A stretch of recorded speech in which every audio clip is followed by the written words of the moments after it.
সব আলেম বলে যে আমরা হকের পাশে আছি, তোমরা আমাদের সাথে থাকো, তাহলে আমরা কার পাশে থাকবো? ভাইরা আমার, নবী করিম সাল্লাল্লাহু আলাইহি সাল্লাম দুইটা কষ্টিপাথর দিয়ে গেছেন, মা আনা আলাইহি ওয়া আসহাবি, আমি যে আদর্শের উপর আছি এবং সাহাবায়ে কেরাম জামাআতুস সাহাবা তারা মৌলিকভাবে যে আদর্শের উপর আছেন সেটি, এটার উপরে যারা প্রতিষ্ঠিত তারা কিয়ামতের ময়দানে নাজাত প্রাপ্ত দল।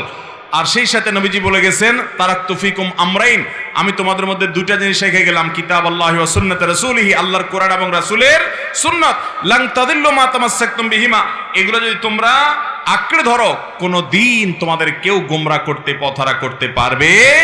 এই জন্য ওই মূলনীতি আপনি ধরে রাখবেন, যে সমস্ত উলামায়ে কেরামের কথা শুনবেন এগুলো গ্রহণ করবেন, ইনশাআল্লাহ আল্লাহ তাআলা হকের উপরে রাখবেন।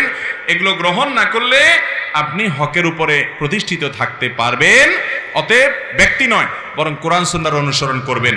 যে আলেম কোরআন সুন্নাহর আলোকে কথা বলে তার কথা শুনবেন, সে যেই হোক না, কোরআন সুন্নাহর বাইরে